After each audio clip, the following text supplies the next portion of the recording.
beaucoup pensent que l'infidélité est la même pour les hommes et pour les femmes. Mais en réalité, les motivations, le fonctionnement émotionnel et l'impact sur la relation sont très différents selon le sexe.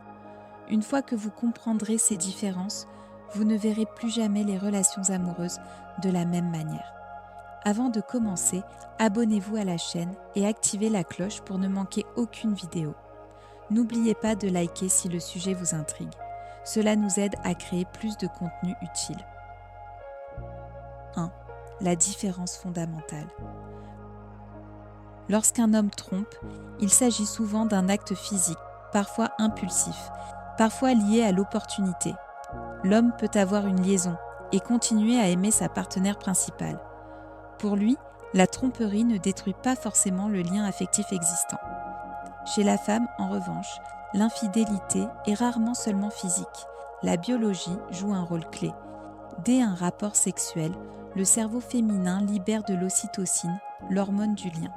Ce mécanisme favorise un attachement rapide avec le nouveau partenaire.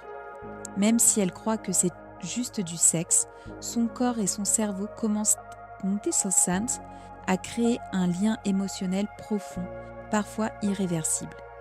Exemple concret, une femme peut rencontrer un collègue ou un ami, partager des discussions intimes, puis, lorsqu'un lien physique se crée, son cerveau commence à investir émotionnellement dans cette nouvelle relation, indépendamment de ce qu'elle ressent pour son partenaire actuel. Deuxième, l'explication biologique. Du point de vue de l'évolution, le sexe féminin a toujours été lié à la reproduction et à la survie de la descendance. Une relation sexuelle signifiait potentiellement un futur enfant.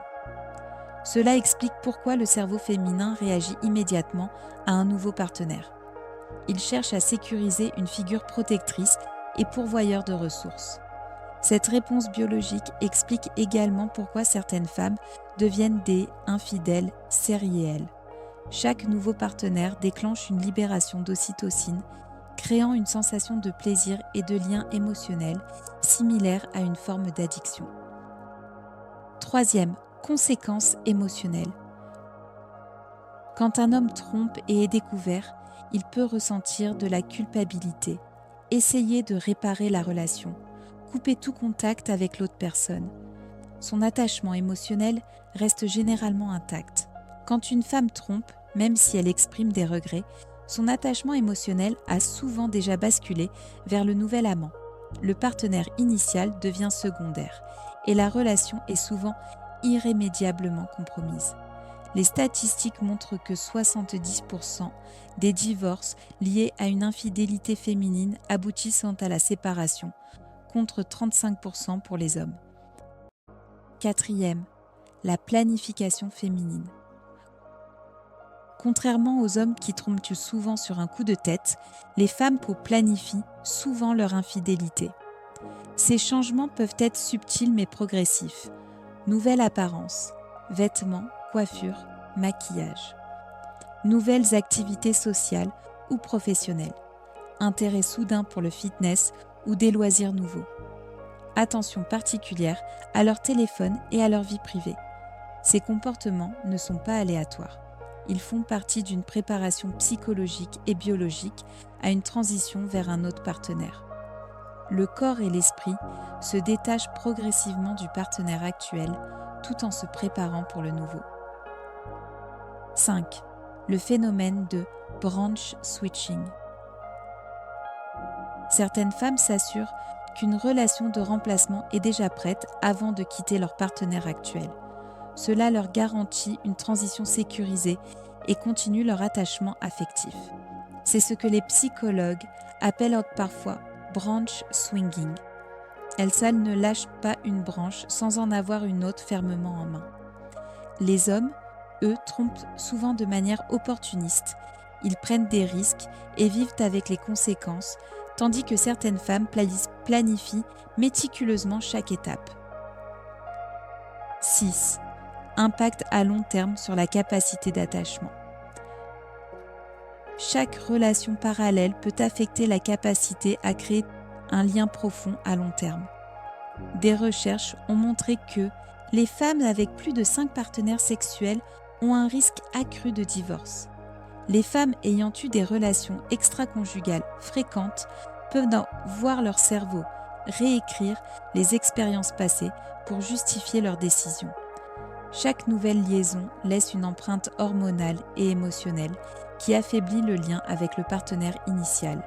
Ce n'est pas une question de morale, mais de neurochimie et d'évolution. 7. Comment se protéger et comprendre. Voici quelques conseils pour mieux comprendre et anticiper. Comprenez que l'infidélité masculine et féminine ne fonctionne pas de la même manière. Soyez attentif aux signes précoces, changements d'attitude, comportements nouveaux, secrets autour du téléphone. Écoutez votre intuition. L'instinct est souvent un indicateur fiable. Établissez des limites claires. Dans une relation saine, l'infidélité signifie rupture immédiate. Ne minimisez pas votre expérience. Si elle vous trompe, sa liaison est un signal biologique et émotionnel puissant, pas seulement un acte moral. L'infidélité n'est pas seulement une question de morale ou de choix. C'est aussi une question de biologie, d'émotion et de psychologie. Les hommes et les femmes agissent différemment parce que leur cerveau et leurs hormones réagissent différemment. Ignorer cette réalité conduit souvent à la douleur et à l'échec relationnel. En comprenant ces mécanismes, vous pouvez mieux anticiper, protéger vos relations et prendre des décisions conscientes sur l'amour et l'engagement. Si cette vidéo vous a aidé à comprendre les dynamiques cachées dans les relations, abonnez-vous à la chaîne, laissez un like et activez la cloche pour ne jamais manquer nos prochaines analyses sur la psychologie et les relations. Partagez vos expériences en commentaire et discutons-en ensemble.